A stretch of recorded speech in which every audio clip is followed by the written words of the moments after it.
السلام عليكم يا عيال. اليوم معنا سيارة كيا، الكيا موديل 2014. المشكلة فيها خطأ بالمحرك البي زيرو، شايفينه؟ ده هو الخطأ بتاع المحرك. فدي الخطأ الموجود فيها بيديك الميس فاير اللي هو شايفينه، الميس فاير. طبعا ماخدين الصورة دي من الكمبيوتر. المشكلة بتاعته فيها 4 أخطاء، فلازم يكون التشخيص صحيح. التشخيص الصحيح شنو هو؟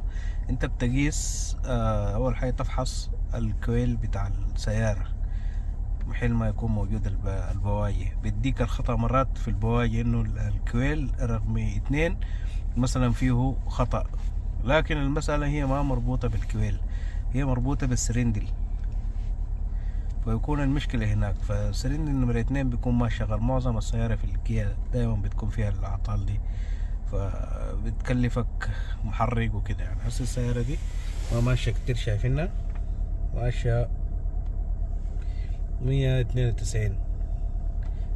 فلما المحرك طلعت هناك فحصناها وشيكنا عليها، لقينا انه المشكلة بتاعت محرك، لازم يتغير او تغير السلندر او تفحصه او تبدل يعني. فدي المشكلة دايما بالكود. دايما لما يجي صار لك الكود هذا بتقوم بتخش اول حاجة طريقة عملها تفحصها بالكمبيوتر.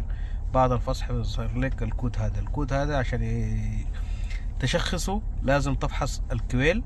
بعد فحصت الكويل او تجيب تبدل الكويل رقم 1، تجيبه في 2 أو 3 أو 4، تجيب كويل تبدله وتشوف نفس الخطأ وتفحص بالكمبيوتر. اذا الخطأ موجود ما زال موجود، بعد ده تمشي للخطوة الثانية اللي هو انت بتعمل التيست بتاع الكمبريشر للسلندرات، تشوف الايفكت بتاعه كم او الضغط بتاعه كم، وبتشوفه ان شاء الله بيظهر لك، لانه بيكون اقل من الثاني. الفحص بتاع السلندرات دي كلها الضغط بتاعه او الكرافت بتشوفه بدرجات معينة على حسب التشخيص بالكمبيوتر.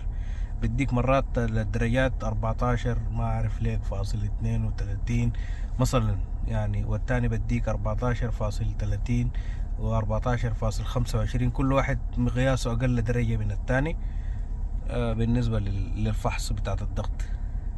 تحياتي كي زيت سماركر، رجاء الدعم والمشاركة. السلام عليكم.